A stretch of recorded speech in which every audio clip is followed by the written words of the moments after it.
नमस्कार दोस्तों, भगवान भोलेनाथ की कृपा आप सभी पर सदा यूं ही बनी रहे। दोस्तों, एकादशी का व्रत सभी व्रतों में से उत्तम व्रत माना गया है।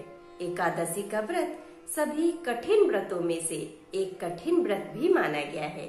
यही कारण है कि जो लोग इस एकादशी के व्रत को करते हैं, भगवान विष्णु उनके सभी मनोरथों को पूर्ण करते हैं।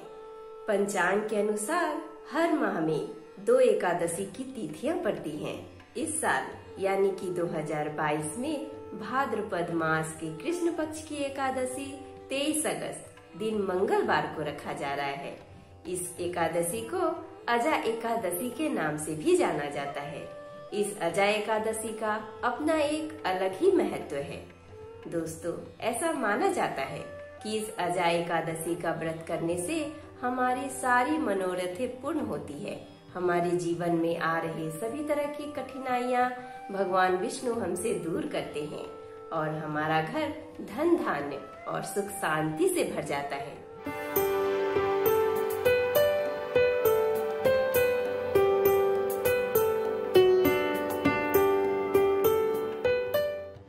नमस्कार दोस्तों, मैं शिल्पी आप सभी का तहे दिल से स्वागत करती हूँ अपने YouTube चैनल कथा कहानी शिल्पी की जुबानी में। दोस्तों, इस चैनल के माध्यम से मैं आपको हर तरह की कथा और कहानी सुनाऊंगी।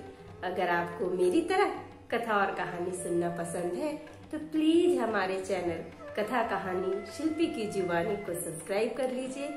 दोस्तों, अगर आपकी भी कोई इच्छा है कथा कहानी सुनने की तो हमें कमेंट बॉक्स में कमेंट करके जरूर बताइएगा। हम अपने वीडियो के माध्यम से आपके कथा और कहानी को लेकर आएंगे।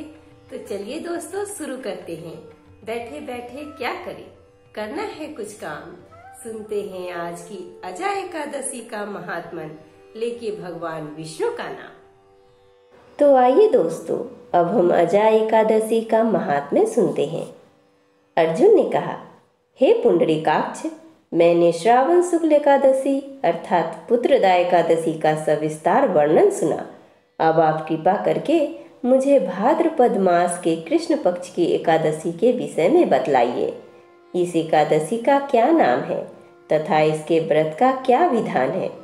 इसका व्रत करने से किस फल की प्राप्ति होती है? श्री कृष्ण ने कहा, हे कुंती पुत्र, भाद्रपद मास के कृष्ण पक्ष की एकादशी को अजा एकादशी कहते हैं। इसका व्रत करने से सभी पाप नष्ट हो जाते हैं।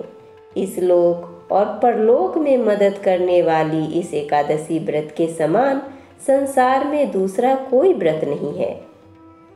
अब ध्यान पूर्वक इस एकादशी का महात्म्य श्रवण करो।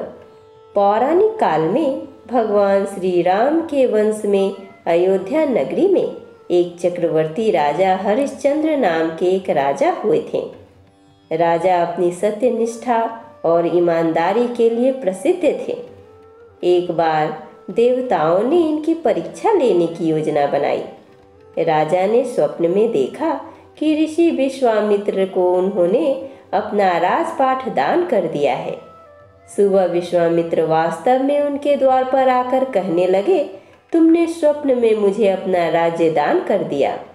राजा ने सत्यनिष्ठा व्रत का पालन करते हुए संपूर्ण राज्य विश्वामित्र को सौंप दिया।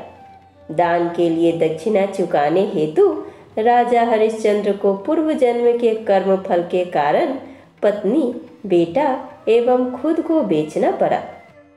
हरिश्चंद्र को एक डोम ने खरीद लिया जो शमशान भूमि में लोगों के दाह संस्कार का काम करवाता था। स्वयं वह एक चांडाल का दास बन गया। उसने उस चांडाल के यहाँ कफन लेने का काम किया, किंतु उसने इस आपत्ति के काम में भी सत्य का साथ नहीं छोड़ा।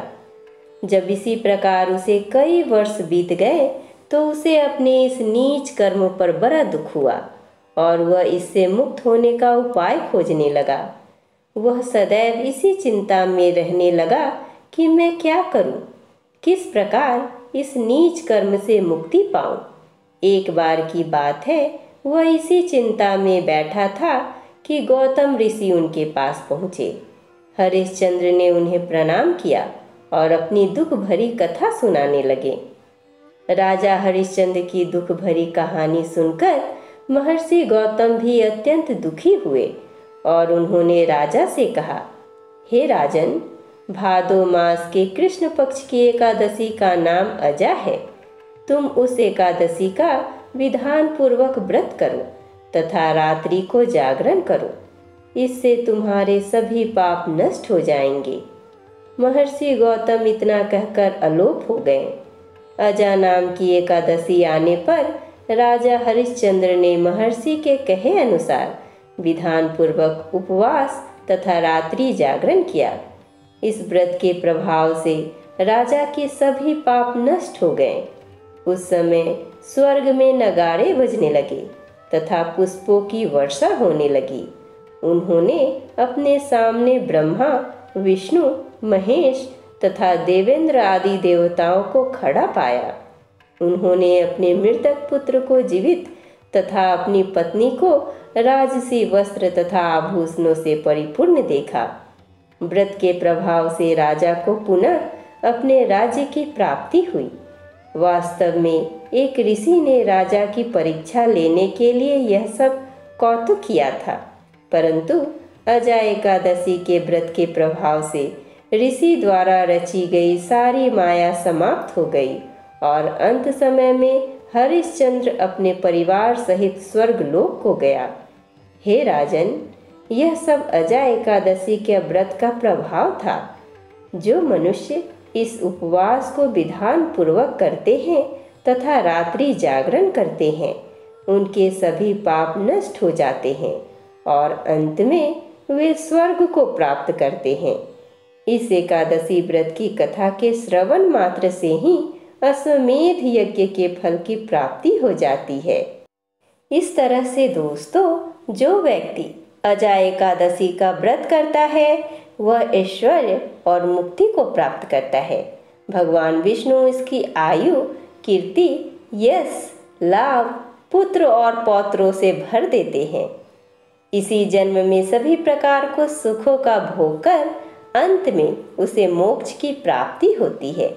जो मनुष्य भक्ति भाव से श्री विष्णु की कथा को सुनते हैं, उसके समस्त पाप नष्ट हो जाते हैं और उसे अंत समय में उत्तम गति की प्राप्ति होती है। तो हमारे साथ बोलिए, ओम नमो भगवते वासुदेवाय नमः।